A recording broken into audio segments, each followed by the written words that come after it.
사용할 줄을 잘 모르네요. ไทยไหมเป็น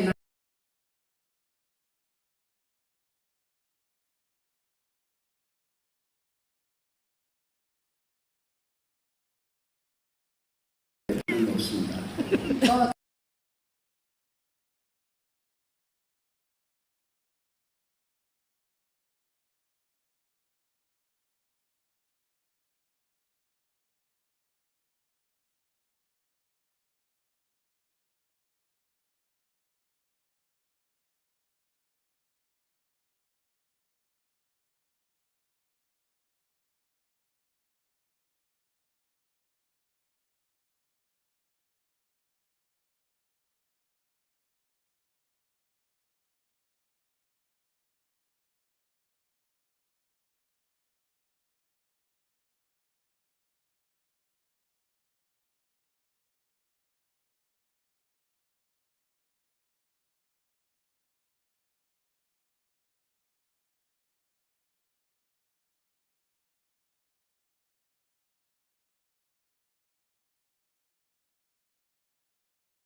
로마서 1장 17절 오직 의인의 믿음으로 말미암아 살리라 하였습니다. ในโรมบทที่17ข้อ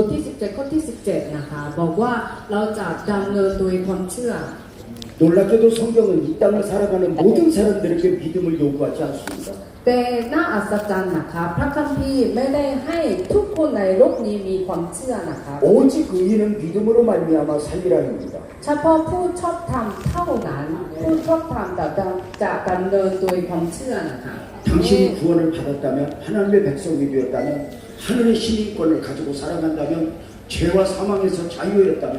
당신은 믿음으로 살아야 한다는 것입니다. ถ้าท่านได้รับความเชื่อได้รับความรอดแล้วดำเนินชีวิตโดยความเชื่อแล้วได้เป็นผู้ชอบธรรมแล้วต้องมีชีวิตที่เคลื่อนโดยความเชื่อนะคะ 우리는 믿음 안에서 하나님의 자녀가 되었고 믿음 안에서 삶을 살아가다가 믿음으로 영원 천국의 문을 여는 사람들입니다. เราเป็นลูกของพระเจ้าที่ดำเนินโดยความเชื่อในโลกนี้และเมื่อเราไปที่สวรรค์แล้วเราจะเปิดประตูแห่งสวรรค์โดยความเชื่อของเรา 한국 교회 어린아이들이 부르는 노래가 있습니다. ที่เกาหลีนะครับในห้องราวีมีเพลงหนึ่งที่เด็กๆร้องกันนะครับ 돈으로도 못 가요 하나님 나라. แม้แต่ถึงแม้เรามีเงินเยอะก็เข้าสวรรค์ของพระเจ้าไม่ได้ 마음 착해도 못 가요 하나님 나라. ถึงแม้ว่ามีถึงแม้ว่าใจดีขนาดไหนก็ตามเข้าสวรรค์ไม่ได้ 거듭나면 가는 나라, 믿음으로 가는 나라, 하나님 나라. ต้องเกิดใหม่เท่านั้นถึงจะเข้าแผ่นดินสวรรค์ได้ 만들어진 노래는 2절은 이러합니다. แล้วทำนองที่สองเป็นอย่างนี้นะคะ 어여뻐도 못 가요 하나님 나라. ถึงแม้สวยขนาดไหนก็เข้าสวรรค์ไม่ได้ 뚱뚱해도 못 가요 하나님 나라. อ้วนมากขนาดไหนก็เข้าสวรรค์ไม่ได้ 거듭나면 가는 나라, 믿음으로 가는 나라, 하나님 나라. ต้องบังเกิดใหม่เท่านั้นโดยความเชื่อเท่านั้นเข้าสวรรค์ได้ 아멘. 우리는 믿음 안에서 하나님의 자녀가 되었고 믿음으로 살다가 믿음으로 영원 천국의 문을 열어야 할 사람들입니다. เราเป็นลูกของพระเจ้าโดยความเชื่อและดำเนินชีวิตโดยความเชื่อ และเราจะเปิดประตูแห่งสวรรค์โดยความเชื่อนะครับ 아멘. 우리가 삶을 살아가는 중에 건강이 무너지면 삶이 무너집니다. เมื่อเราดำเนินชีวิตนะครับถ้าสุขภาพเราพังลงชีวิตของเราก็พังลง 건강이 무너지면 가족이 흔들리고 삶이 피폐해져 버립니다. ถ้าสุขภาพพังลงนะคะก็ชีวิตหรือครอบครัวของเราทั้งหมดก็แย่ลงนะคะ 건강이 무너지면 무너질수록 삶 소망이 없어집니다. แล้วไม่มีความหวัง 그러나 믿음이 무너지면 영원히 무너집니다. แต่ว่าถ้าความเชื่อของเราพังลงนะคะชีวิตนิรันดร์เราก็จะพังลง 믿음이 무너지면 영혼을 포기하는 경우가 됩니다. ถ้าความเชื่อของเราพังลงนะคะเราจะได้ทิ้งชีวิตนิรันดร์ของเรา 우리의 믿음이 얼마나 중요합니까? ความเชื่อสำคัญมากขนาดไหนครับ 하나님은 창조자이고 나는 기조자이고 พระองค์เป็นผู้สร้างโลกนะครับแล้วเราเป็นผู้ที่ถูกสร้าง 하나님은 전능자이고 저는 무능자입니다. พระเจ้าเป็นผู้ที่มีนิติอำนาจแล้วเราไม่มีนะคะ 하나님은 거룩하신 분이고 우리는 죄가 많습니다. และพระเจ้าเป็นผู้ทรงบริสุทธิ์และเรามีความบาป 하나님은 시간과 공간을 초월한 영원자이시고 우리는 시간과 공간 안에 살아가는 유한자입니다. พระองค์อยู่เหนือเวลาและพื้นที่นะครับแต่ว่าเราถูกจำกัดโดยเวลาหรือว่าพื้นที่ 그런데 그 하나님과 나와의 관계가 나와 무엇으로 관계가 성립이 되는 것입니까? แต่เมื่อเรามีความสัมพันธ์กับพระเจ้าโดยอะไรเราจะได้มีความสัมพันธ์กับพระเจ้าหรอครับ 무엇으로 하나님은 나의 하나님이 되고 나는 하나님의 백성이 되고 무엇으로 하나님은 나의 아버지가 되고 나는 하나님의 아들이 되는 것입니까? โดยผ่านทางสิ่งใดเราได้เป็นลูกของพระเจ้าและพระเจ้าได้เป็นพระบิดาของเราครับ 그 시작은 하나님입니다. นั่นคือนอกจากพระเจ้า 하나님은 언약 안에서 우리와의 관계를 형성하십니다. พระเจ้าสร้างความสัมพันธ์ระหว่างพระเจ้ากับเราโดยผ่านทางพันธสัญญา 그래서 성경 속으로 들어가 보면 많은 언약의 이야기가 나옵니다. ดังนั้นเมื่อเราอ่านพระคัมภีร์เราได้เห็นพันธสัญญาหลายอย่างนะคะ 아담과 맺은 언약, 노아와 맺은 언약, 아브라함과 맺은 언약, 모세와 맺은 언약, 구약 성경이 언약의 이야기입니다. พันธสัญญากับอาดามพันธสัญญากับอับราฮัมพันธสัญญากับโมเสสอย่างนี้นะคะ 이렇게 언약 안에서 당신의 백성들과 관계를 형성하시다가 이 언약의 절정, 언약의 성취는 신약 성경을 시작하면서 새 언약, 예수 그리스도 안에서 이 언약이 완성됩니다. ก็มีพันธสัญญากับหลายคนในพันธสัญญาเก่านะครับแต่เมื่อ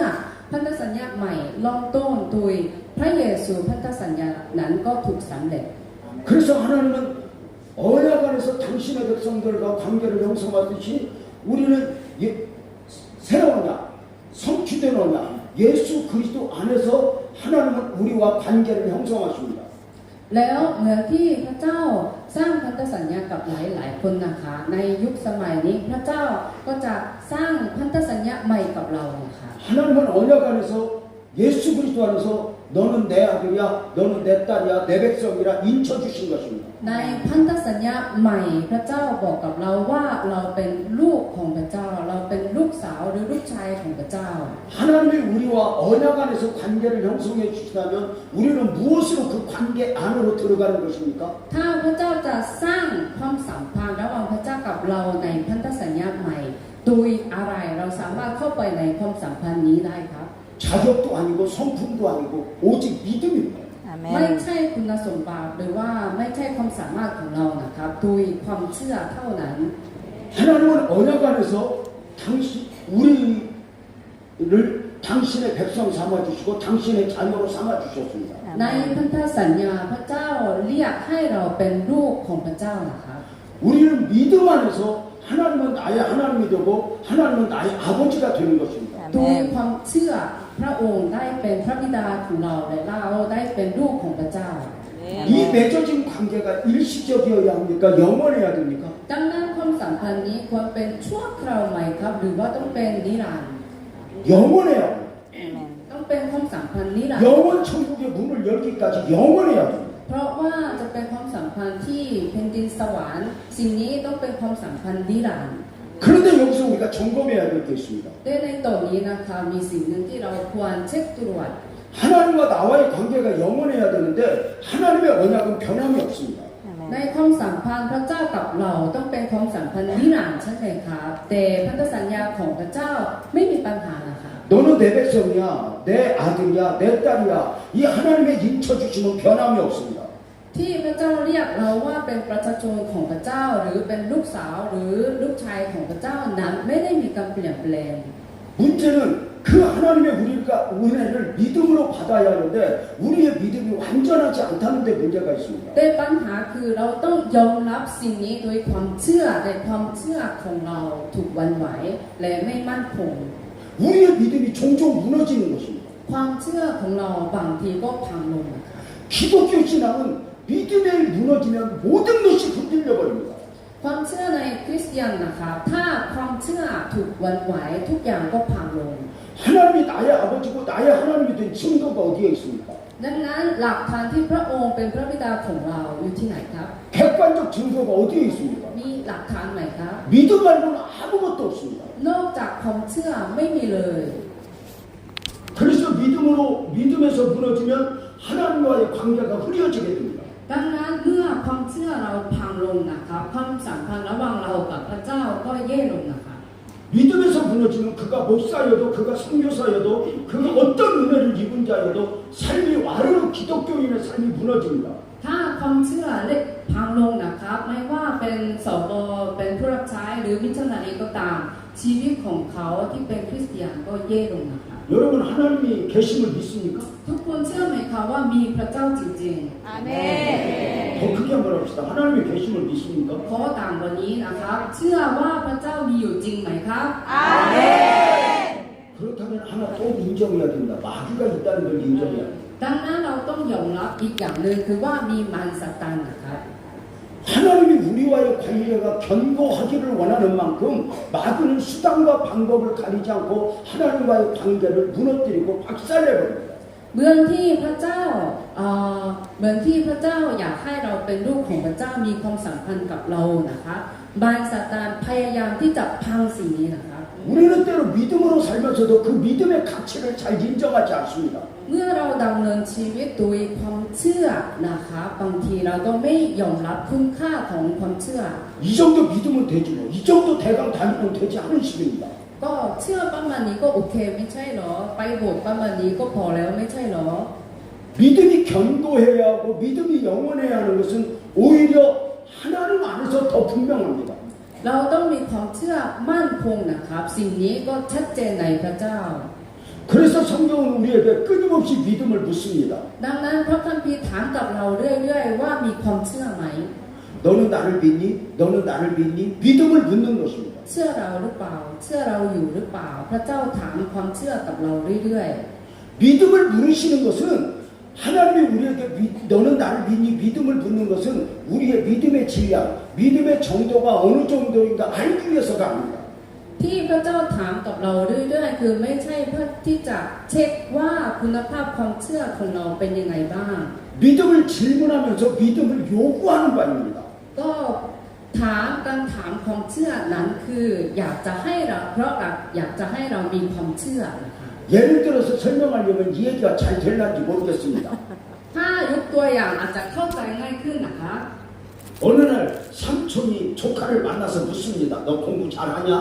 วันหนึ่งนะคะลุงไปหาหลานแล้วก็ถามว่าเรียนตั้งใจเรียนอยู่หรือเปล่าเรียนเก่งหรือเปล่า 삼촌이 조카를 만나서 공부 잘하냐 묻는 것은 잘하냐 못하냐 묻는 거예요. 잘해야 된다는 거예요. เมื่อลุงถามหลานว่าตั้งใจเรียนหรือเปล่าหรือว่าเรียนเก่งหรือเปล่าอันนี้มีความหมายว่า อยากจะเช็คว่าเขาเรียนเก่งจริงๆไหมหรืออยากจะบอกเขาว่าหนูต้องตั้งใจเรียนนะ 잘해요. 제대로 느낌이 통하지 않을 줄 알았습니다. อ๋อค่ะคิดอยู่ว่าสิ่งนี้เมื่อแปลแล้วคุณฟังอาจจะเข้าใจยากนะคะ 오래간만에 할머니한테 노처녀 손녀딸이 걸려들었습니다. วันหนึ่งนะคะคุณยายได้เจอกับหลานสาวนะคะ 할머니가 손녀딸에게 묻습니다. 너 시집 안 가? ยายถามกับหลานสาวว่าหลานสาวอายุเยอะนะคะถามว่าไม่แต่งงานเหรอ 이렇게 묻는 것은 갈 거야 안 갈 거야 묻는 거야 가야 된다는 거야. เมื่อยายถามว่าจะไม่แต่งงานเหรออันนี้คือไม่ใช่เพื่อที่จะเช็คว่าเขาจะแต่งหรือไม่แต่งนะคะจริงๆมีความหมายที่อยากจะบอกกับเขาว่าต้องแต่งงานนะ 가야 돼. 가야 된다는 거거든. ต้องแต่งงานนะ 너는 나를 믿니? เชื่อเราหรือ 믿음을 เปล่า 묻는 것은 믿음의 정도를 묻는 게 아니라 믿음이어야 한다 믿음이어야 한다 강조하는 바입니다. ที่พระเจ้าถามกับเราว่ามีความเชื่อหรือเปล่าอันนั้นหมายความว่าย้ำเน้นกับเราเรื่อยๆว่าต้องเชื่อนะต้องเชื่อนะอย่างนี้ 우리의 믿음이 견고하고 우리의 믿음이 안녕해야 하는 이유는 너무도 분명합니다. แล้วความเหตุผลที่ต้องทำให้ความเชื่อของเรามั่นคงและชัดเจน 우리는 믿음 안에서 하나님의 자녀가 되고 믿음으로 살다가 믿음으로 영원의 문을 열기도 하지만 무엇보다도 믿음이 주는 축복이 있습니다. คือเพราะว่าเมื่อเราดำเนินชีวิตโดยความเชื่อนะคะเราก็จะได้รับพระพรของความเชื่อนะคะ 하나님은 영원 천국만 우리에게 영원 천국의 축복만 주시는 것이 아니라 이 땅을 살아가는 우리 모두에게도 하나님은 축복 주기를 원하십니다. เพราะว่าพระเจ้าปรารถนาที่จะอวยพรเราไม่ใช่เฉพาะช่วงเวลาที่เราเข้าสวรรค์เท่านั้นนะคะในขณะที่เรายังดำเนินชีวิตของโลกนี้อยู่พระเจ้าก็อยากให้เราได้รับพระพร 아멘. 하나님은 우리에게 주시고 싶은 것이 얼마나 많은지 그래서 그분은 우리에게 아버지라 불리우기를 기뻐하십니다. พระเจ้าอยากจะอวยพรเรามากจนอยากให้เราเรียกพระเจ้าว่าเป็นบิดาของเรา 아멘. 저도 아버지입니다. 3남매. ข้าพเจ้าเองก็เป็นคุณพ่อของลูก3 คนนะคะ 그 아이들에게 무엇이라도 주고 싶습니다. ถ้ามีอะไรก็อยากให้กับลูกๆเรานะคะ 특별히 딸이 이쁩니다. โดยเฉพาะลูกสาวรักลูกสาวมาก 그냥 딸에게 무엇이라도 주고 싶습니다. ถ้ามีอะไรก็อยากให้กับลูกสาว 착한 것은 아닙니다. 좀 싸가지가 없습니다. ไม่ใช่ว่าเขานิสัยดีนะคะจริงๆเขานิสัยไม่ดี 어떤 때는 전현이 내 딸인가 싶기도 합니다. บางทีก็สงสัยอยู่ว่าใช่ลูกฉันหรือเปล่า 그럼에도 주고 싶습니다. แต่อย่างไรก็ตามอยากให้ทุกอย่างกับเขา 왜 아버지입니까? เพราะตัวเองเป็นคุณพ่อ 하나님은 우리에게 주시고 싶은 게 너무 많아요. พระเจ้ามีหลายสิ่งหลายอย่างที่อยากจะทรงประทานให้กับเรา 물론 영원 천국의 문도 열어 영원 천국도 주시지만 이 땅에 우리의 필요를 다 주고 싶은 거예요. แน่นอนพระเจ้าอยากจะให้ชีวิตนิรันดร์กับเรานะครับ แต่ว่าในขณะที่เราอยู่ในโลกนี้พระเจ้าก็อยากจะอวยพรเรา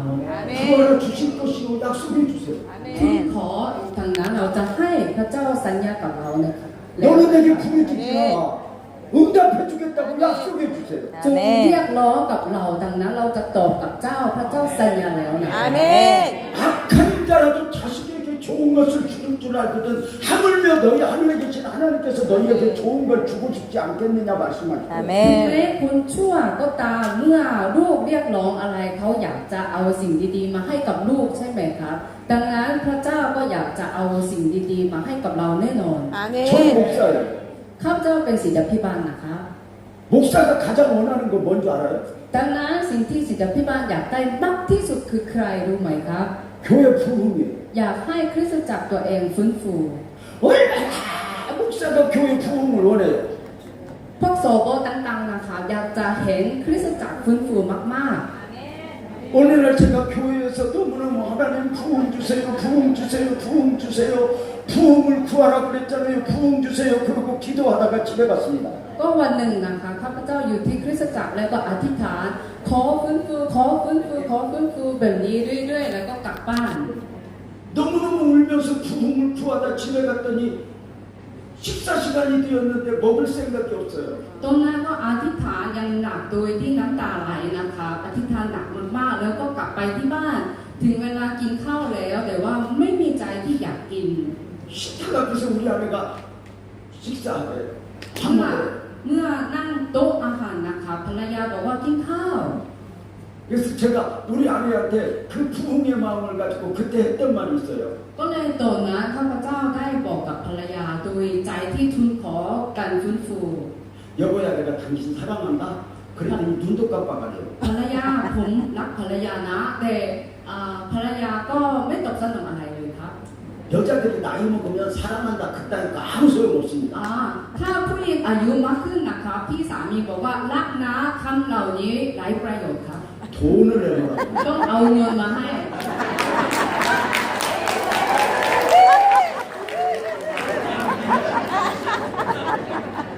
내가 사랑한다 그랬더니 눈도 깜빡하네. ก็เมื่อข้าพเจ้าบอกว่ารักนะคะอย่างนี้ภรรยาก็ไม่ตอบสนองอะไรเลยไม่สนใจเลย 그래서 우리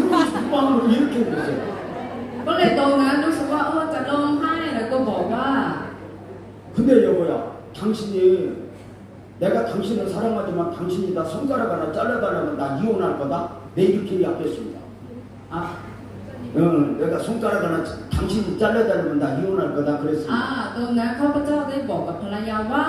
รักภรรยามากแต่สมมติภรรยาบอกว่าตัดนิ้วครึ่งนึงให้ฉันหน่อยอย่างนั้นข้าพเจ้าจะลอกกับคุณ 그랬더니 우리 아내가 이렇게 이야기합니다. แล้วภรรยาตอบว่า 잘라달라고 안 할게 식사나 하셔. ไม่ต้องตัดให้ก็ได้กินข้าวก่อน 근데 그 아내에게 제가 이렇게 말했습니다. แต่ตอนนั้นก็บอกกับภรรยา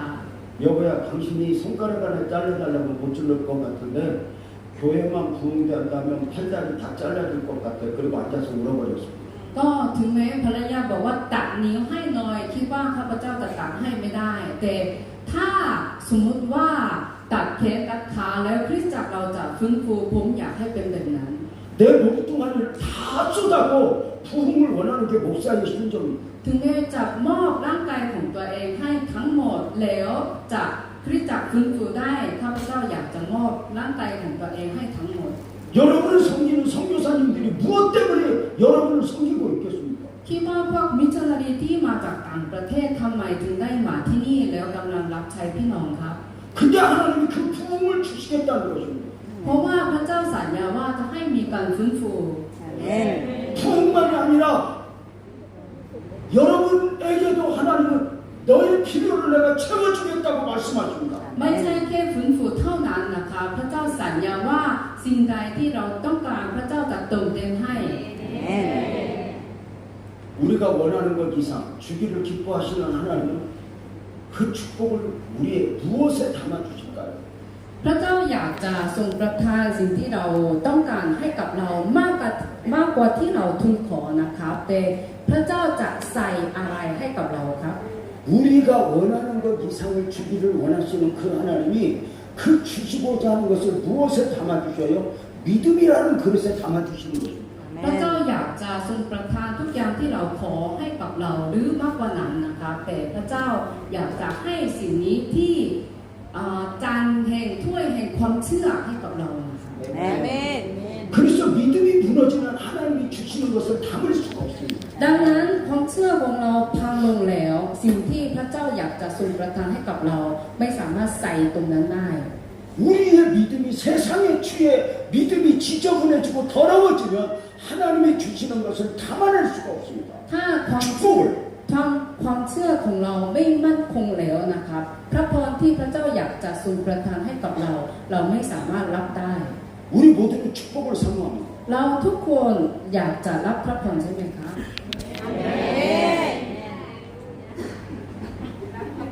한국이나 태국이나 축복을 다 사모하는 건 인간의 본능입니다. ไม่ว่าเกาหลีหรือไทยนะคะทุกๆคนปรารถนาที่จะได้รับพระพร 아멘. 그 하나님의 축복 진짜 풍성하게 받기를 원하면 한번 아멘 한번 해봐요. ใครที่รู้สึกว่าอยากจะได้รับการอวยพรจากพระเจ้ามากๆครับขอตบอาเมนดังๆหน่อยครับ 아멘을 그렇게 한 번에 갖고 안 되고 한 10번 어저께가 잠만에 아멘 하면 ถ้าอยากได้จริงๆขออาเมนประมาณ10 ครั้งเหมือนเมื่อวานนะคะ1 2 3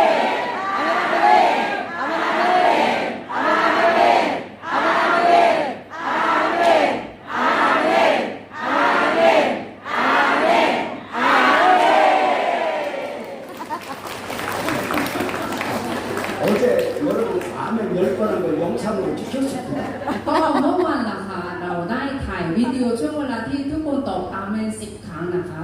내가 그 한국교회에 보냈거든요. 우리 태국 성도들이 이렇게 아멘 10번 했다고. ส่งคลิปวิดีโอนั้นไปที่สมาชิกที่เกาหลีแล้ว 그런데 문자가 이렇게 왔습니다. แล้วมีคนตอบมาว่า 쟤들 미쳤구만. พวกเขาบ้าเหรอครับ 여러분 아멘 들었어요. 우리는 예수 안에 미쳐야 돼요. ทุกคนขออาเมนเยอะๆเราต้องบ้าในพระเยซู 여러분 교회 다니면서 미친 사람이 힘들어. 안 미친 사람들이 힘들어. 어설프게 미친 사람들이 힘들어. เมื่อเราไปโบสถ์นะคะเรารู้สึกลำบากกับคนที่ไม่บ้าหรือคนที่บ้าจริงๆหรือบ้าน้อย Ba nói nói. 잘 힘든 건 어설프게 미친 것들입니다. คนที่ทำให้เราลำบากใจมากที่สุดนั้นคือคนที่บ้าแบบไม่สมบูรณ์นะคะบ้าแบบน้อย 아예 미치면 힘든 거 모릅니다. ๆถ้าบ้าไปแล้วเขาไม่รู้ว่าเหนื่อย 그래서 세상은 우리 바울 보고 세상은 우리 그리스도인들 보고 너희가 미쳤구나 한 것입니다. ดังนั้นโลกนี้เมื่อมองเปาโลหรือว่ามองเราก็บอกว่าบ้าแล้ว 어설프게 미친 태국교회 성도들이요 이번 수련을 통해서 완전히 미치는 축복을 받기를 바랍니다. ถ้าที่นี่มีคริสเตียนบางคนที่ยังไม่บ้าเต็มที่นะคะในค่ายนะคะขอบ้าเต็มที่นะคะ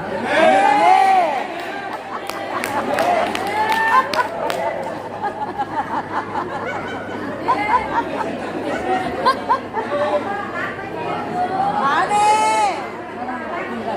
설교 좀 하자 설교 좀 하자. ขอเทศนาต่อนะคะ 그러니까 한국에서도 나이 먹은 사람들하고 예배 드리면 설교를 같이 해. ตรงที่อยู่ที่เกาหลีก็ถ้าเทศนากับผู้ที่สูงอายุนะคะเหมือนเทศนาพร้อมกันอยู่ 설교를 앉아서 듣는 게 아니라 입으로 주저주저 하면서 설교를 ไม่ 들어요. ใช่ว่าฟังเทศนาแต่ว่าพูดพร้อมกัน 그러니까 보니까 태국교회 성도들도 늙어서 그런 것 같아요. ก็พี่น้องคริสเตียนที่ไทยก็เหมือนกันเนาะคนที่มีอายุเยอะนะคะก็พูดพร้อมเรา 여러분 복 받기를 원하십니까? ทุกคนอยากจะได้รับการอวยพรไหมครับ 하나님이 여러분에게 복 주시기를 원한다는 사실 아십니까? พระเจ้าอยากจะอวยพรทุกท่านนะคะรู้ไหมครับ 근데 그 복을 어디에 담아주신다고요? 믿음에 담아주신다고요. แต่พระเจ้าประทานสิ่งนี้ให้เราอย่างไรครับใส่ถ้วยแห่งความเชื่อนะครับ 그래서 하나님은 우리에게 끊임없이 믿음을 붓습니다. ดังนั้นพระเจ้าก็ถามกับเราเรื่อยๆว่ามีความเชื่อไหม 문제는 우리에게 믿음을 부르실 때 말씀으로만 물으면 말로 대답하면 됩니다. ถ้าแต่ปัญหาคือเมื่อพระเจ้าถามกับเราโดยพระคำโดยคำพูดนะครับเราตอบด้วยคำพูดเท่านั้นก็ได้ 믿음을 삶으로 붓습니다. แต่พระเจ้าถามความเชื่อกับเราโดยชีวิต 나를 힘들게 하는 사람 앞에서 나를 억울하게 하는 사람 앞에서 내게 손해를 입히는 사람 앞에서 믿음을 붓습니다. พระเจ้าถามความเชื่อกับเราต่อหน้าคนที่ทำให้เราลำบากใจคุณต่อหน้าคนที่ทำให้เราขัดสน 내 명예가 짓밟힌 삶의 현장에서 내 재산이 송두리째 날아가는 삶의 현장에서 내 건강이 아래로 무너질 때 하나님은 너는 나를 믿니 묻습니다. พระเจ้าถามกับเราว่าเชื่อเราไหมในขณะที่สุขภาพเราพังลงและทรัพย์สมบัติของเราหายไป หรือมีคนทำให้เราเจ็บใจมาก 여러분은 교회를 다니다 어느 정도면 흔들립니까? ก็พี่น้องที่นี่นะคะเมื่อไปโบสถ์เมื่อไหร่รู้สึกถูกหวันไหวครับ 여러분의 믿음은 여러분의 사명은 어느 정도 선에서 비틀거리고 있습니까? ความเชื่อหรือว่าการทรงเรียกของพี่น้อง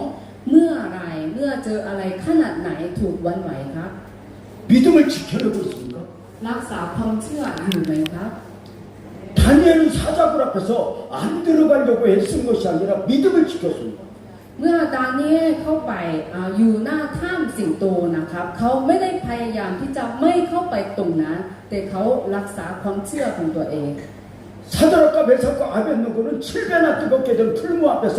안 들어가려고 애쓴 것이 아니라 믿음을 지켰습니다. แล้วเมื่อเครื่องเขาสามคงต้องเข้าไปที่ไฟนะครับเขาไม่ได้พยายามที่จะไม่เข้าตรงนั้นนะครับแต่เขาพยายามที่จะรักษาความเชื่อของตัวเอง 우리는 끝까지 믿음을 지키고 믿음을 말하는 사람들입니다. เรานะคะต้องเป็นคนที่รักษาความเชื่อจนสุดท้าย Amen. 어느 날 예배를 마쳤는데 권사님 한 분이 활짝 웃으면서 저에게 다가왔습니다. ก็วันหนึ่งนะครับที่เกาหลีเมื่อเรามีนมัสการเสร็จแล้ว ผู้อาวุโสคนหนึ่งในคริสตจักรเดินเข้ามาหาโดยที่ยิ้ม 65세가 된 권사님이 워낙 밝은 표정으로 왔길래 제가 좋은 일이냐고 물었습니다. ผู้อาวุโสคนนี้นะครับเป็นผู้หญิงและอายุ 65 นะครับและเขายิ้มมากๆก็เลยข้าพเจ้าถามว่ามีเรื่องที่ดีหรอครับ 병원 가서 검진받고 왔다고 합니다. ไปตรวจสุขภาพที่โรงพยาบาลมาแล้ว 그래서 검진 결과 잘 나왔냐고 물었습니다. เอาเรื่องผลเป็นยังไงครับ 활짝 웃으면서 이야기합니다. 암이라고, 말기암이라고. เขาบอกว่าเขายิ้มบ้างๆนะคะแล้วบอกว่าเป็นมะเร็งระยะสุดท้าย 항암도 필요 없고 수술도 필요 없고 길게 살면 8개월, 짧으면 2달 안에 하나님 앞에 가야 한답니다. ไม่ต้องผ่าไม่ต้องรักษาอะไรแล้ว เพราะว่าเป็นระยะสุดท้าย แล้วถ้าสั้นก็2 เดือนถ้ายาวก็8 เดือนคงจะกลับไปหาพระเจ้าแล้ว 내가 너무도 사랑하는 권사님이기 때문에 너무 놀라서 그렇습니다. และข้าพเจ้าก็รักผู้อาวุโสคนนี้มากนะคะก็เลยตกใจแล้วก็ถาม 근데 왜 그렇게 표정이 밝아? แต่ทำไมดูสดใสยิ้มกว้างเหรอครับ 아니 암에 걸려서 수술도 못해 치료도 못해 길면 8개월 짧으면 2달 안에 죽어야 한다는데 왜 그렇게 표정이 밝아? 그렇게 물었습니다. ทำไมยิ้มจังนะในขณะที่เป็นมะเร็งระยะสุดท้ายรักษาอะไรก็ไม่ได้แล้ว ถ้าสั้นก็2 เดือนยาวก็8 เดือนก็คงตาย 권사님이 대답하기를 자기도 처음에 놀랬다 합니다. แต่อาจารย์ผู้หญิงคนนี้ตอบว่าตอนแรกฉันก็ตกใจเหมือนกัน 다가온 죽음의 그림자 앞에 절망했다고 말합니다. เพราะว่ารู้สึกท้อเพราะจะตายแล้ว 그러다 어느 날 말씀이 생각났답니다. แต่ว่าวันหนึ่งได้นึกถึงพระคำของพระเจ้า 말씀으로 반응하라, 믿음으로 반응하라 하시는 목사님 설교가 생각났답니다. ได้นึกถึงคำเทศนาของอาจารย์ที่เคยเทศนาว่าตอบสนองด้วยความเชื่อตอบสนองด้วยพระวจนะของพระเจ้า 그 최악의 상황 속에서 말씀으로 믿음으로 반응하려고 생각하니까 정리가 되었답니다. ในสถานการณ์ที่ท้อยากเขาพยายามคิดว่าจะตอบสนองด้วยพระวจนะและความเชื่อได้อย่างไร 하나님이 나 빨리 보고 싶은가 보다. แล้วเขาได้สรุปว่าพระเจ้าอยากจะเจอกับฉันเร็วๆมั้ง 그렇게 정리를 하면서 웃는 겁니다. เมื่อสรุปแบบนี้แล้วเขายิ้มได้ 그러면서 저한테 미안하다고 이야기합니다. แล้วบอกกับข้าพเจ้าว่าขอโทษนะคะ 목사님 곁에 오래오래 함께 충성하고 동역하고 싶은데 하나님이 오라고 해서 가야 되니까 미안하다고 말을 합니다. เพราะว่าอยากจะทำงานร่วมกับอาจารย์นานๆนะแต่ตอนนี้พระเจ้าเรียกฉันแล้วฉันต้องเข้าไปหาพระเจ้าแล้วขอโทษด้วยนะ 근데 목사님 부탁할 것은 나 오래 살려고 기도하지 말고 치료해달라고 기도하지 말라고 이야기합니다. แต่อยากจะขอสวว่าไม่ต้องอธิษฐานเผื่อฉันให้มีชีวิตยาวขึ้นหรือรักษามะเร็งนี้ได้ 다만 호스피스 저 요양원 갔다가 호스피스 병동 갔다가 병원에서 그렇게 죽기는 싫다고 말을 합니다. แต่ว่าเมื่อตายฉันไม่อยากจะเสียเวลาที่โรงพยาบาลนาน 예배드리다 기도하다 하늘나라 가고 싶다고 말합니다. ๆฉันอยากจะไปหาพระเจ้าในขณะที่นมัสการหรืออธิษฐาน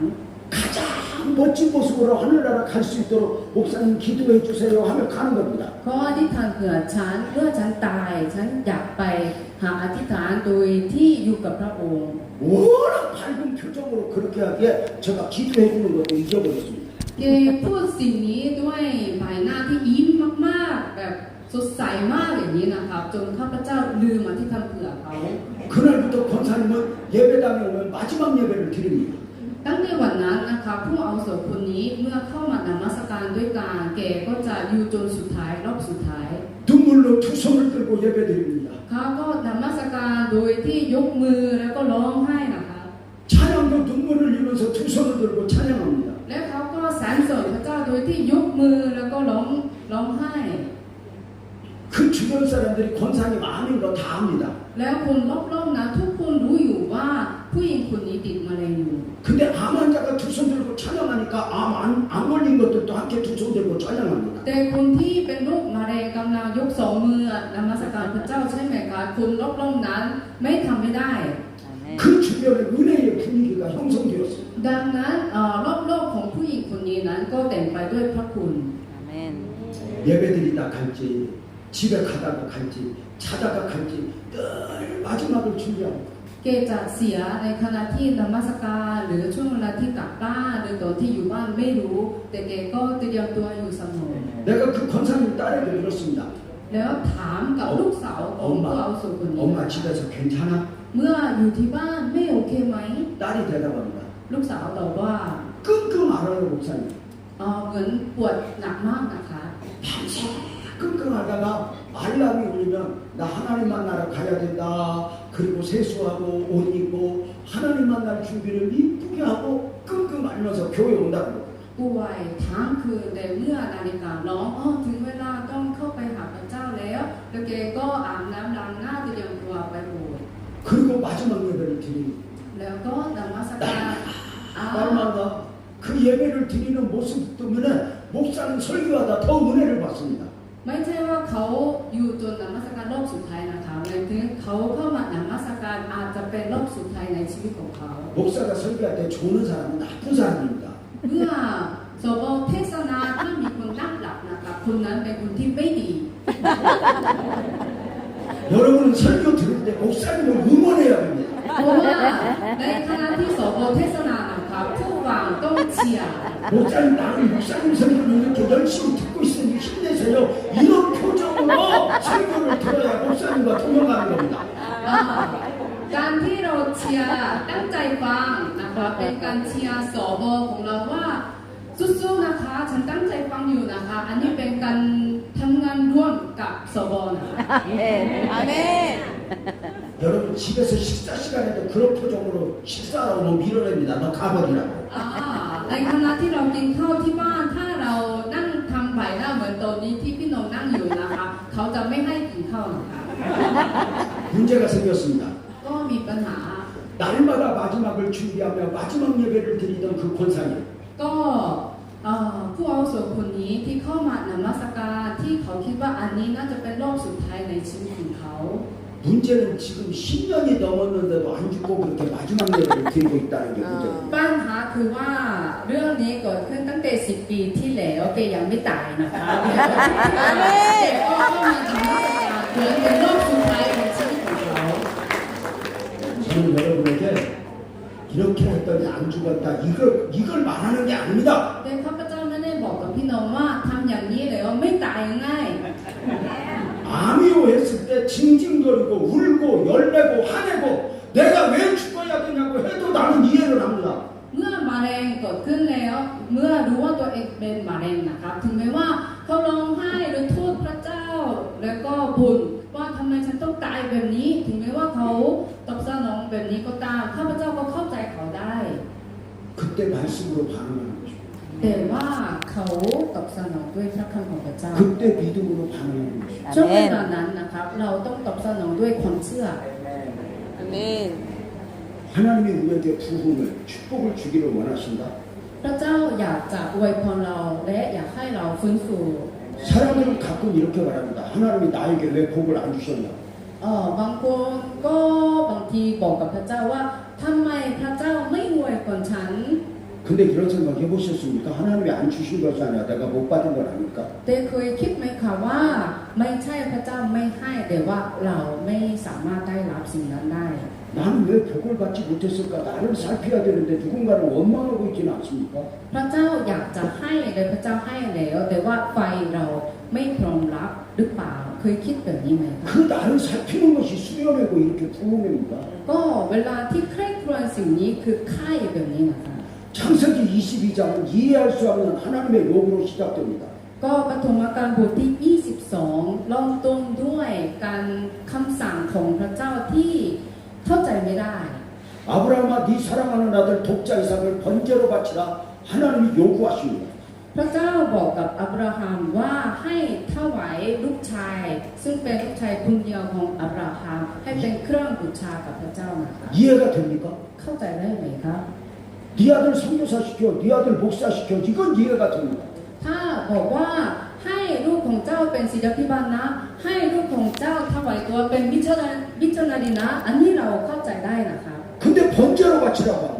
แต่ว่าพระเจ้ากำลังบอกเขาว่าให้ถวายเป็นเครื่องบูชา 번제가 무엇입니까? 소나 양을 잡아서 가죽을 벗겨 불에 연기까지 몽땅 태워드리는 제사가 번제입니다. เครื่องบูชาคืออะไรคะเมื่อเราถวายเครื่องบูชาเราจะเผาสิ่งนั้นทั้งหมดนะคะ 아브라함아 네 사랑하는 아들 독자 이삭을 번제로 바치라. 이해가 돼요?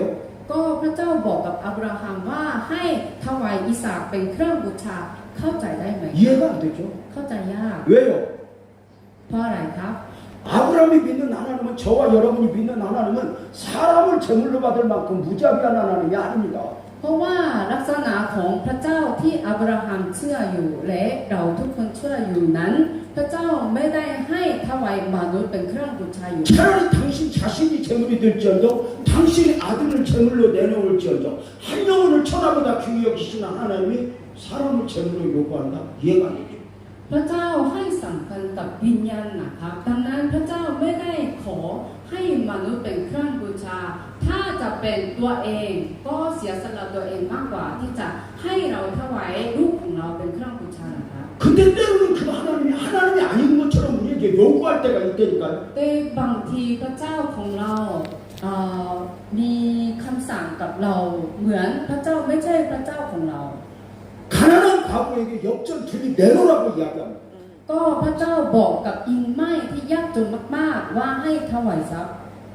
옥합을 깨라고 และให้ถวายสิ่งที่สำคัญสำหรับเขา 억울해 죽겠는데 용서하라고 말합니다. เสียใจมากๆแต่บอกให้เราให้อภัย 아브라함아 네 아들 번제로 바쳐. บอกกับอับราฮัมว่าถวายอิสากเป็นเครื่องบูชา 더 이해가 안 되는 것은 아브라함이 왜요? 묻지도 않고 따지지도 않고 새벽에 일어나서 이삭을 데리고 번제로 드리려고 가는 것입니다. แต่สิ่งที่เข้าใจยากมากกว่านั้นอับราฮัมไม่มีคำตอบที่ถามว่าทำไมครับอย่างนี้นะครับ แล้ววันต่อมาเขาก็พาอิสากออกจากบ้าน 그 장면을 보면서 내게 적용해 봤습니다. 나는 어떻게 할 수 있을까? เมื่อมองสิ่งนี้นะคะข้าพเจ้าลองประยุกต์ใช้กับตัวเองว่าถ้าเป็นเรื่องของข้าพเจ้าจะตอบสนองยังไง 아브라함아 네 아들 번제로 바쳐 그랬듯이 유재명 네 아들 번제로 바쳐 이러면 나는 어떻게 할 것 같아? เมื่อพระเจ้าบอกกับข้าพเจ้าว่าเทเมียมถวายลูกของตัวเองให้เป็นเครื่องบูชานะ 여러분 어떻게 할 것 같아요? 저 같으면 맞춰보세요. ทุกคน 1번 ลองคิดดูนะคะข้าพเจ้าจะตอบสนองยังไงมี2ข้อให้เลือกนะคะข้อที่ 1번 아브라함처럼 아멘하고 드린다. 2번 한 3일 금식하면서 기도해본다. 1번 2번 1ข้อที่1นะคะตอบสนองเหมือนอับราฮัมตอบสนองเป็นอาเมนแล้วก็ถวายให้เป็นเครื่องบูชา ข้อที่2ใช้เวลาอุดาหารอธิษฐานสัก3 วันคิดว่าข้อไหนครับ 질문이 제대로 전달됐을지는 모르겠지만 여기 목사는 몇 번? 1번 2번 คิดว่าอาจารย์เจมยองจะทำอย่างไรคะข้อที่1หรือข้อที่2 สอง ข้อ 3 사람이 그렇게 살면 안 됩니다. อย่าดำเนินชีวิตแบบนั้นนะคะ 나도 2번밖에는 안 합니다. ข้าพเจ้าก็คิดว่าน่าจะเป็นข้อที่2เหมือนกัน 그래도 말로라도 1번 해주면 아니야 나 2번이야 그러려고 했습니다. แต่ว่าถึงแม้ว่าดูเหมือนจะเป็นข้อที่2แต่น่าจะบอกว่าข้อที่1ให้มันดูดี 근데 나를 2번 시켜놓고 여기서 설교하라고 하면 되겠습니까? แต่บอกว่าอาจารย์จะตอบสนองแบบข้อที่2แล้วให้อาจารย์เทศนาต่อได้ยังไงครับ เองก็ 그럼 묻겠습니다. 아멘 한다 1번, 한 3일 금식해 본다 2번. 여러분 여기 김남현 선교사님은 2번 1번. 1번. คิดว่าอาจารย์คิมจะทำยังไงครับข้อที่หนึ่งกับข้อที่สองถ้าอาจารย์คิมตอบสนองอาจารย์คิมจะทำเหมือนข้อที่หนึ่งหรือข้อที่สองครับ 몇 번? 1번? 그럼 누들끼리 해! งั้นเล่นกันเองเลย 아니 1번끼리 놀지 왜 한국에서 2번을 불러다 여기서 설교를 시켜? ที่นี่มีแต่เรื่องข้อที่หนึ่งเหรอครับถ้างั้นก็เทศนากันที่นี่เองเลยเรียกผมมาทำไม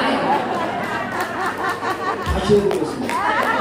ลองใหม่นะคะเอาใหม่นะคะ 여기 ใช่ 사람 ไหมครับรู้แล้วใช่ไหมครับ 여기 목사님 1번 2번 ข้าพ 1번. เจ้าจะเลือกหนึ่งหรือสองครับ 아니야 2번이야 ไม่ใช่ 뭐가 이렇게 매끄럽지 않습니까? ไม่ใช่ผมจะเลือกเป็นสองนะรูปแบบนี้ก็ดูดีมากนะคะเหมือนเมื่อกี้ 우리의 실수가 그렇습니다. ข้อพิพาทของเราคืออันนี้นะคะ 하나님이 말씀하실 때 우리는 순종하려고 하는 것이 아니라 자꾸만 우리의 의지에 따라 선택하려고 하는 거예요. เมื่อพระเจ้าสั่งอะไรกับเราตรัสอะไรกับเราเราพยายามใช้ความคิดของเรานะคะ 믿음으로 아멘해야 되는데 내 생각으로 반응합니다. ต้องตอบสนองด้วยความเชื่อแต่เราตอบสนองด้วยความคิดของเรา 내 욕심으로 반응합니다. ตอบสนองด้วยความโลภ 그러니까 아멘할 수 없는 것입니다. ก็เลยเราอาเมนไม่ได้ 아브라함은 3일길을 걸어갑니다. อับราฮัมเดิน3 วัน 모리아산에 올라갈 준비를 합니다. แล้วเตรียมตัวที่จะขึ้นไปบนภูเขาโมริยา 3일길을 걸어올 때 아브라함은 종들에게 나무와 불을 어깨에 짊어지고 함께 왔습니다. เมื่ออับรา 종들과 ฮัมเดินทาง3 วันไปถึงภูเขานะคะเขาให้คนใช้แบกฟืนไปด้วยนะคะ 아마도 그 불이 그 나무가 이삭을 제물로 드릴 때 필요했기 때문입니다. ฟืนกับไฟ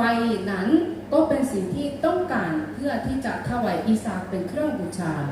근데 모리아산으로 올라갈 때 아브라함은 종들을 두고 이삭에게 불과 나무를 지게 하고 올라갑니다. แต่เมื่ออับราฮัมขึ้นไปบนภูเขาโมริยานะคะเขาก็ให้คนใช้รอที่นั่นนะคะไม่ให้ขึ้นไปด้วยกัน 여러분 묻겠습니다. ข้าพเจ้าจะถามนะ 왜 아브라함은 종들을 데리고 올라가지 않고 두고 올라갔을까요? ทำไมอับราฮัมไม่พาคนใช้ขึ้นบนภูเขาด้วยกันทำไมให้รอที่ข้างล่างหรอครับ 물론 성경에는 나오지 않지만 거룩한 상상을 한번 해보세요. 왜 두고 갔을까? พระคัมภีร์ไม่ได้บอกเรื่องนี้นะครับแต่ว่าลองจินตนาการหรือเดาดูนะครับทำไมอับราฮัมไม่พาคนใช้ขึ้นไปบนภูเขาด้วยกัน 영감님 미쳤습니까? 말릴까 봐. เพราะว่ากลัวว่าคนใช้จะห้ามอับราฮัมไม่น่าทำอย่างนี้นะครับ 믿음으로 이삭을 번제로 드릴 때 누가 이해하고 박수를 쳐주겠습니까? เพราะว่าเมื่อเขาจะถวายอีสาเป็นเครื่องบูชาใครจะเข้าใจได้แล้วก็เชียร์สิ่งนั้นสนับสนุนสิ่งนั้นหรอคะ 재미있는 질문 하나 하겠습니다. อยากจะถาม 아브라함이 이삭밭이라고 말씀 들었을 때 아내 사라하고 의논했을까 안 했을까 질문입니다. เมื่ออับราฮัมได้ฟังจากพระเจ้าว่าให้ถวายอีสาเป็นเครื่องบูชาคิดว่าเขาปรึกษากับภรรยาก่อนออกจากบ้านไหมครับ 아들 바치라는 하나님의 음성에 아내하고 의논했을까 안 했을까? เมื่อพระเจ้าสั่งสิ่งนี้คิดว่าเขาได้ปรึกษากับภรรยาก่อนไหมครับ 만약에 의논했다고 합시다. สมมุติว่าเขาได้บอกกับภรรยา 어느 날 기도를 마친 아브라함이 사라에게 이야기합니다. วันหนึ่งอับราฮัมไปอธิษฐานแล้วก็กลับมาคุยกับซาร่าว่า 여보야 나 은혜 받았다. โอ้ภรรยาวันนี้พระเจ้าตรัสกับผม 하나님의 음성도 들었다. ได้ยินเสียงของพระเจ้า 왜 하나님 뭐라고 해요? ทำไมเหราครับพระเจ้าตรัสว่าอะไรครับ 아들 이삭을 번제로 โอ้ 바치래. ถวายให้ลูกชายของเราเป็นเครื่องบูชา 그 소리 듣자마자 사라가 그러면 푹 삶아서 들이셔서 그랬겠습니까? ดังนั้นเมื่อซาร่าได้ข่าวนี้แล้วโอ้เอาเลยค่ะเขาน่าจะตอบสนองแบบนี้ไหมคะ 어. 이놈의 영감쟁이가 미쳤나? อ้าว 자, 말아. 아들? 아니 당신 미쳤어요? 왜? 언약의 아들이라며 약속의 아들이라며 이 아들을 그렇게 약속의 아들이라고 해놓고 번제로 바친다고 그런 하나님이 어디 있냐고 사라가 말하지 않았어요. ซาร่าน่าจะตอบสนองแบบนี้ไหมครับ ไอ้บ้า เป็นอย่างนั้นได้ยังไง พระเจ้าบอกว่าลูกแห่งพันธสัญญาไม่ใช่หรอแต่ให้เอาลูกคนนี้ไปถวายเป็นเครื่องบูชาได้อย่างไร 우리가 이렇게 믿음으로 살면 세상이 박수를 쳐주면서 미쳤다고 하는 것입니다. ถ้าเราดำเนินชีวิตโดยความเชื่อนะครับคนในโลกนี้มองเราแล้วก็ยกตบมือให้เราไหมครับเขาก็จะบอกกับเราด่ากับเราว่าบ้านะครับ 한국에서 미국에서 선교사님들이 태국으로 오면은 그 안락한 삶을 포기하고 오는 그 선교사님들을 잘했다고 박수 쳐줬겠습니까? เมื่อพวกมิชชันนารีมาที่นี่จากหลายประเทศนะครับ ถ้าเขาทิ้งความมั่นคงในประเทศของตัวเองแล้วก็มาที่ประเทศไทย มีแต่คนที่เชียร์และตบมือให้กับเขานะครับ 그들의 이해는 그만두고 나는 이해가 되어서 왔겠습니까? และอาจจะพวกเขาไม่เข้าใจก็ไม่เป็นไรแต่ว่าตัวเองเข้าใจได้ไหมครับว่าทำไมต้องมาอยู่ที่ประเทศไทย 아브라함과 이삭과처럼 아브라함은 이해가 되어서 이삭을 데리고 이렇게 3일길을 걸어왔겠습니까? คิดว่าอับราฮัมเองเข้าใจได้ไหมครับว่าทำไมพระเจ้าสั่งสิ่งนี้ 믿음으로의 반응이 아니면 어떻게 이삭을 데리고 3일길을 왔겠습니까? ถ้าไม่ใช่ตอบสนองด้วยความเชื่อเขาจะพาลูกชายเดินทางมา3 วันได้ยังไง 산에 오르는데 아들이 묻습니다. 산에 오르는 길에 아들 이삭이 묻습니다. เมื่อขึ้นไปบนภูเขานะครับลูกชายก็ถาม 아버지 불과나무는 여기 있는데 번제할 어린 양은 어디 있어요? 묻습니다. คุณพ่อคะเห็นฟืนแล้วก็ไฟเตรียมพร้อมแล้วลูกเกดอยู่ที่ไหนครับ 그때 아버지가 말합니다. 하나님이 준비했을 거야. ตอนนั้นคุณพ่อก็ตอบว่าพระเจ้าคงจะจัดเตรียมไว้แล้ว 때로는 이것이 얼마나 무책임한 답변인 줄 아십니까? ก็บางทีนะครับคำตอบนี้เป็นคำตอบที่ไม่มีความรับผิดชอบมาก 목사로 사느라면 선교사로 사느라면 때로는 자식들에게 이런 질문을 받습니다. ๆเมื่อเราใช้ชีวิตเป็นผู้รับใช้นะครับบางทีลูกๆเราถามกับเราแบบนี้นะครับ 우리 대학 어떻게 가요? เราเรียนมหาลัยอย่างไรครับ 우리 나중에 어디서 어떻게 살아요? เราจะอยู่ยังไงกินยังไงค่าใช้จ่ายทำยังไงครับ 아버지 목사님에게 묻는데 아버지 선교사님에게 묻는데 아버지 목사님이 아버지 선교사님이 아무것도 대답할 것이 없습니다. ถามกับคุณพ่อที่เป็นผู้รับใช้แต่คุณพ่อก็ไม่รู้จะตอบยังไง 그때 이렇게 말합니다. ดังนั้นก็บอกว่า 아버지 하나님이 준비해 주실 거야. พระเจ้าพระบิดาของเราจะจัดเตรียมให้นะ 우리는 믿음으로 말하지만 장성한 자녀들이 보기에 얼마나 무책임한 답변이겠습니까? เราพูดด้วยความเชื่อแต่เมื่อลูกมองเรานะคะเขาจะรู้สึกว่าไม่มีความรับผิดชอบมากขนาดไหนครับ 때로는 그 외로움 속에 모리아산에 오르는 겁니다. ก็บางทีเราก็ขึ้นบนภูเขาโมริยาด้วยความเหงาแบบนี้นะคะ 모리아산에 오른 아브라함은 이삭과 함께 제단을 쌓고 불을 피웁니다. เมื่ออับราฮัมขึ้นไปบนภูเขาโมริยาแล้วเขาก็สร้างเท่นบูชาด้วยกันกับอิสา 그러더니 이삭아 이리와 그러더니 묻고 누이고 칼로 찌릅니다. แล้วก็เขาก็อิสามานี่แล้วก็มัดเขาแล้วก็จะเอามีดมาฆ่าเขานะครับ 여러분 아브라함이 이삭을 묶을 때 설명하고 묶어요? 칼로 찌를 때 설명하고 찔러요? 그냥 찔러요? คิดว่าอับราฮัมก่อนที่จะมัดมือเขานะคะอับราฮัมจะได้อธิบายทุกอย่างให้เขาฟังก่อนไหมครับ 우리의 믿음이 설명이 가능합니까? ความเชื่อของเราอธิบายได้ไหมครับ 왜 선교사가요? 설명이 가능합니까? ทำไมคุณต้องไปเป็นมิชชันนารีที่ประเทศนั้นเราสามารถอธิบายให้คนนั้นฟังเข้าใจได้ไหมครับ 그 좋은 직장 던져버리고 목사가 되겠다고 할 때 누가 이해를 합니까? เมื่อมีอาชีพที่มั่นคงแล้วแต่ว่าจะทิ้งสิ่งนั้นแล้วก็อยากจะมาเป็นผู้รับใช้เราสามารถอธิบายสิ่งนี้ให้เข้าใจได้ไหมครับ 처음부터 갈바를 모르는 아브라함이 갈대아를 떠날 때 설명이 가능합니까? เมื่ออับราฮัมออกจากบ้านบิดามารดาของเขานะคะไม่รู้จะไปที่ไหนต่อแต่เขาสามารถอธิบายสิ่งนี้ได้ไหมครับ 믿음은 설명이 아닙니다. ความเชื่อเราอธิบายไม่ได้ 그냥 믿음입니다. ความเชื่อก็คือความเชื่อนะคะ 아브라함이 이삭을 칼로 찌르는데 기적이 일어났습니다. เมื่ออับราฮัมจะฆ่าอิสากนะคะการอัศจรรย์เกิดขึ้น 아브라함아 이삭에게 칼대지 마. พระเจ้าเรียกอับราฮัม 이제야 네가 나를 경외하는 줄 알았다. 이제야 내가 너를 믿는 줄 알았다. อย่าทำสิ่งนั้นตอนนี้เรารู้แล้วว่าเจ้ายังเกรงเรา 아브라함이 깜짝 놀라 돌아보니 하나님의 음성입니다. อับราฮัมตกใจแล้วก็เห็นว่านี่คือพระสุรเสียงของพระเจ้า 한 순양이 숯불에 걸려 있습니다. แล้วก็เห็นเกศตัวหนึ่งติดอยู่ที่พุ่มไม้นะคะ 아브라함은 거기서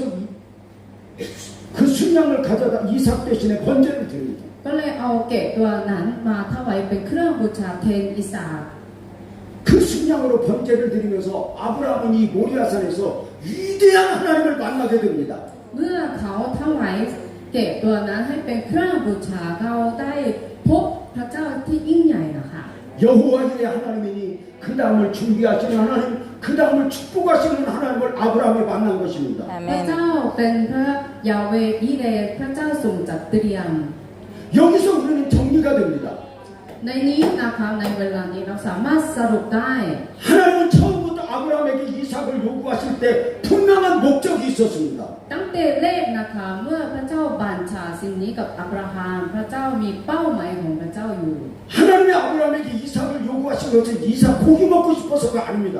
ที่พระเจ้าให้ถวายอิสากเป็นเครื่องบูชาไม่ใช่เพราะพระเจ้าอยากกินเนื้อของอิสากนะคะ 처음부터 아브라함에게 하나님은 여호와 이레 하나님으로 만나주실 계획을 가지고 축복을 가지고 이삭을 요구하신 것입니다. พระเจ้ามีแผนการที่จะอยากจะพบกับอับราฮัมเป็นพระยาเวอีเรนะคะก็เลยพระเจ้าสั่งกับเขา 그 말도 안 되는 하나님의 요구 앞에 아멘하여 순종한 아브라함은 이 이삭 드리는 과정을 통해서 남이 경험하지 못한 아브라함의 하나님을 만나고 경험한 것입니다. ในขณะที่พระเจ้าบัญชากับอับราฮัมซึ่งเป็นสิ่งที่เขาเข้าใจยากมากนะคะก็ลืมไปในอะไรนะ ในเวลานั้น 박수. เป็นไม่สามารถเลยนะคะ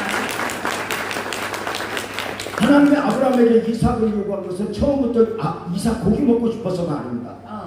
ตั้งแต่แรกพระเจ้าสั่งสิ่งนี้กับอับราฮัมไม่ใช่เพราะอยากได้อิสากนะครับ 아브라함에게 여호와 이레 그 다음을 준비하신 하나님, 그 다음을 축복하신 하나님으로 만나주고 싶어서 말도 안 되는 요구, 믿음을 요구하신 것입니다. พระเจ้าอยากจะให้อับราฮัมรู้จักพระเจ้าทรงจัดเตรียมก็เลยพระเจ้าเผยสิ่งนี้ 나는 한 가지 믿습니다. ก็ข้าพเจ้าเชื่ออย่างหนึ่ง 내가 하나님을 원하는 것 이상 하나님은 나를 만나주기를 원하십니다. 아멘. พระเจ้าอยากจะพบกับเราและพระเจ้าอยากจะใช้ชีวิตของเราอยากจะทำงานในชีวิตของเรานะคะ 아브라함을 여호와 이레로 만나주신 하나님은 오늘도 우리를 치유하시는 하나님, 복 주시는 하나님, 은혜 베푸시는 하나님으로 가장 하나님으로 만나주기를 원하십니다. พระเจ้าอยากจะพบกับอับราฮัมเป็นเยโฮวาอีเรใช่ไหมคะพระเจ้าเป็นพระเจ้าที่รักษาพระเจ้าที่จัดเตรียมทุกสิ่งทุกอย่างนั้นอยากจะพบกับเราแบบนั้น 이번 수련의 기간에 여러분 모두 하나님을 만나는 축복이 있기를 축원합니다. ในค่ายครั้งนี้ของพระเจ้าอวยพรให้ทุกท่านได้พบกับพระเจ้านะคะ 여러분이 만난 하나님, 여러분이 경험한 하나님, 여러분만의 하나님을 만나기를 축복합니다. อยากจะให้ทุกท่านได้พบกับพระเจ้าอย่างส่วนตัว 이것을 위해서 여러분 갈망해야 됩니다. 하나님 나를 만나 주시옵소서. เพื่อสิ่งนี้เขาให้ทุกคนปรารถนาสิ่งนี้นะคะ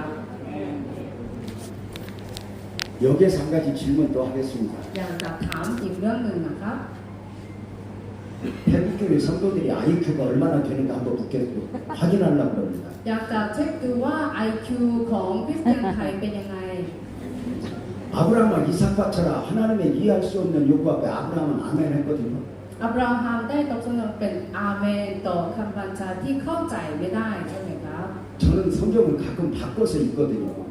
บางทีข้าพเจ้าอ่านพระคัมภีร์แบบเปลี่ยนนะครับ 만약에 아브라함이 이삭과처럼 했을 때 싫어요. 말도 안 돼요. 어떻게 하나님의 아들을 요구해요? 그리고 이삭을 꼭꼭 숨겨서 요나가 도망가듯이 멀리 도망가면 하나님이 어떻게 했을까요? ถ้าสมมติว่าอับราฮัมตอบสนองว่าเหมือนที่โยนาหนีไปนะคะเขาซ่อนอิสากแล้วก็หนีไปไกลๆคิดว่าพระเจ้าทำยังไงครับ 하나님이 아브라함을 그냥 뒀을까? 요절을 했을까? 그냥 큰 일을 한번 그냥 팔을 자르듯이 한번 그랬을까? คิดว่าพระเจ้าปล่อยอับราฮัมไหมครับหรือว่าพระเจ้าจะลงโทษเขาตัดแขนไหมครับ 어떻게 했을 것 같아요? คิดว่าพระเจ้าทำยังไงต่อครับ 하나님은 요절되는 하나님은 아닙니다. พระเจ้าไม่ใช่พระเจ้าที่ลงโทษนะครับ 무엇을 하라 했는데 요절되는 하나님이 아닌 걸 어디를 보면 압니까? เรารู้ได้ยังไงว่าเมื่อเราไม่เชื่อฟังพระเจ้าพระเจ้าไม่ได้ลงโทษเรารู้ได้ยังไง 뭔 성경까지 갑니까? ไม่ต้องไปถึงพระคัมภีร์ก็ได้นะครับ 여러분 옆에 사람이 여적 살아있는 거 보면 아는 거지. ก็มองคนข้างๆเขาอย่างมีชีวิตอยู่ เรารู้ได้จากสิ่งนี้ 하나님이 말 안 들을 때마다 순종하지 않을 때마다 요절하면 여기 멀쩡한 사람이 누가 있겠습니까? เมื่อเราไม่เชื่อฟังนะคะพระเจ้าลงโทษเราแบบตัดแขนตัดมืออย่างนี้นะคะคุณที่อยู่ที่นี่อาจจะไม่มีคนสมดุล 아브라함이 이만큼이라도 알아들어서 다행입니다. ขอบคุณพระเจ้าที่ทุกคนเข้าใจมุกของอาจารย์ 자, 아브라함이 순종하지 않았다면 요절은 안 합니다. ถึงแม้ว่าอับราฮัมไม่ได้เชื่อฟังพระเจ้าก็คงไม่ได้ลงโทษหนักกับเขา 그러나 땅을 치고 통곡할 일이 있습니다. แต่ว่าก็มีเรื่องที่น่าเสียใจมาก 아브라함 생애에 성경에 여호와 이래는 없습니다. ในพระคัมภีร์เราจะไม่ได้เห็นเรื่องคำว่าเยโฮวาห์อิเรน 하나님은 이삭을 요구하는 사건 속에서 만나주신 하나님이 여호와 이래 하나님입니다. ในเหตุการณ์ที่พระเจ้าสั่งให้อับราฮัมถวายอิสากเป็นเครื่องบูชา พระเจ้าอยากจะให้เขาพบเยโฮวาห์อิเรนนะคะ 하나님은 근본 수련회에 만나주시고자 하는 하나님이 있습니다. ในค่ายครั้งนี้นะคะพระเจ้าอยากจะพบกับพี่น้องทุกท่านอย่างส่วนตัวว่าเป็นพระเจ้าเป็นนี้นะคะ 여러분 3년 동안 이 호텔에 그냥 있다 가는 것이 아니라 하나님을 만난 감정을 품고 가야 됩니다. ไม่ใช่ว่า3 วันที่เรามาอยู่ที่นี้เราจะอยู่เฉยๆแต่ว่าขอให้มีความปรารถนาที่จะได้พบกับพระเจ้าส่วนตัว 마지막으로 한 가지 묻겠습니다. สุดท้ายข้าพเจ้าอยากจะถามอีกการหนึ่ง 아브라함이 여호와 이래 하나님을 만나지 못했다면 억울했을까 억울하지 않았을까요? คิดว่าอับราฮัมไม่ได้พบกับเยโฮวาห์อิเรนนะคะดังนั้นเขาจะรู้สึกเสียใจไหมครับ 억울하지 않습니다. ไม่เสียใจครับ 왜요? เพราะว่า 모르니까. ไม่รู้อยู่แล้ว 어떤 하나님을 못 만났는지 모르니까. เขาไม่รู้อยู่แล้วว่าเขาจะได้พบพระเจ้าเป็นไหน 어떤 축복을 못 받았는지 모르니까. เขาไม่รู้ว่าเขาไม่ได้รับการอวยพรเป็นไหน 근데 누가 아시고 누가 알죠? แต่ว่าใครรู้ 하나님이 아시고 성령이 아는 겁니다. พระเจ้าพระวิญญาณบริสุทธิ์รู้นะ 그래서 오늘도 여기 앉아 예배하는 여러분을 보고 하나님은 탄식하는 것입니다. ดังนั้นเมื่อพระเจ้าบอกทุกท่านที่อยู่ในห้องนี้ตอนนี้ทนหายใจอยู่ 이 바보야 너 믿음이 살아나야 돼. เจ้านะต้องมีความเชื่อมากขึ้น 그때 기도했어야 돼. ตอนนั้นต้องอธิษฐานขอเรา 그때 용서했어야 ตอน 돼. นั้นต้องให้อภัยสิ 그때 원망하지 말고 믿음으로 말씀으로 반응했어야 돼. ตอนนั้นอย่ากล่าวโทษแต่ว่าน่าจะตอบสนองด้วยความเชื่อ 여러분이 말씀을 들으면서 기도를 하면서 이 성령의 탄식을 들어야 됩니다. เมื่อเราอธิษฐานด้วยกันนะครับต้องฟังสิ่งที่พระวิญญาณบริสุทธิ์บอกกับเราแบบนี้ 그래서 하나님 나는 믿음으로 설게요. 말씀으로 반응할게요. 하나님 앞에 여러분의 믿음을 드려야 합니다. ดังนั้นพระบิดาเจ้าค่ะเราจะตอบสนองแบบนั้นนะคะ เราต้องมอบความเชื่อของเราให้กับพระเจ้านะคะ 저는 처음에 여러분의 믿음은 안녕하냐고 질문하면서 설교를 시작했습니다. เมื่อเริ่มแบ่งปันในวันนี้นะคะพระพุทธเจ้าถามว่าความเชื่อของทุกคนเป็นยังไงครับ 이번 수련 기간에 우리의 믿음이 회복돼야 됩니다. ในช่วงค่ายครั้งนี้นะคะขอให้เรารื้อฟื้นความเชื่อของตัวเอง 믿음이 살아나야 됩니다. ขอให้ความเชื่อของเราได้รับการรื้อฟื้นนะคะ 하나님이 안 주신 것이 아니라 내가 못 받은 것은 아닐까 나를 탄식하며 돌아봐야 됩니다. ขอให้เช็คตัวชีวิตของตัวเองดูว่าไม่ใช่พระเจ้าไม่ให้แต่ว่าเราไม่รับหรือเปล่า 하나님이 주고자 하는 많은 축복을 감안할 만큼 태국교회 성도들의 믿음이 더 풍성해지고 살아나기를 주님의 이름으로 축복합니다. ขอพระเจ้าอวยพรให้ความเชื่อของพี่น้องคริสเตียนไทยใหญ่ขึ้นเพื่อที่จะรับพระพรของพระเจ้า 따라서 합시다. ให้พูดตามนะคะ 주여 제 믿음을 회복시켜 주옵소서. พระเจ้าขอให้ความเชื่อของตัวเองรื้อฟื้นถูกรื้อฟื้น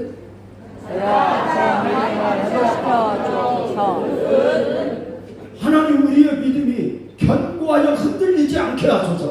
พระเจ้าขอให้ความเชื่อของเรามั่นคง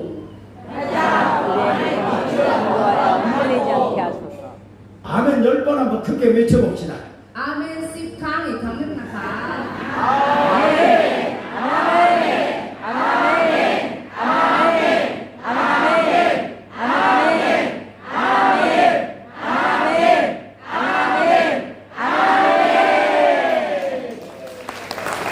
자, 왔습니다. พระเต็มพระบิดาเจ้าพาเราขอบคุณพระเจ้า 어제 저녁에 말씀에 반응하라 설교했습니다. เมื่อคืนแบ่งปันว่าตอบสนองด้วยพระวจนะของพระเจ้าแล้ว 오늘은 믿음이 안녕하십니까? 질문과 함께 믿음으로 반응해야 한다고 설교했습니다. แล้วช่วงเช้าวันนี้แบ่งปันว่าตอบสนองด้วยความเชื่อ 우리는 하나님을 만나야 한다고 했습니다. เราต้องพบกับพระเจ้า 하나님이 주신 복을 담아내야 한다고 했습니다. เราต้องมีถ้วยแห่งความเชื่อที่จะรับพระพรของพระเจ้า 우리의 믿음의 그릇을 키워주십시오. ขอให้ถ้วยนี้ใหญ่ขึ้น 우리의 믿음의 그릇이 깨끗해지게 하십시오. และขอให้ถ้วยนี้สะอาดขึ้น 상처나고 깨어졌던 우리의 믿음이 다시 견고하여 회복되게 해주십시오. ทำให้ความเชื่อของเราที่ถูกวันไหวให้มั่นคงขึ้น 그래서 하나님이 주시는 어떤 축복도 담아낼 만큼 주여 우리의 믿음을 다시 회복시켜 주십시오. ดังนั้นขอให้ความเชื่อของเราถูกรื้อฟื้นจนได้รับพระพรที่พระเจ้าอยากจะให้กับเราได้ทั้งหมด 오직 의인은 믿음으로 말미암아 살리라. คนชอบธรรมจะดำเนินด้วยเอาความเชื่อ 예수님의 이름으로 기도합니다. เราจะอธิษฐานในนามพระเยซูคริสต์เจ้า 아멘.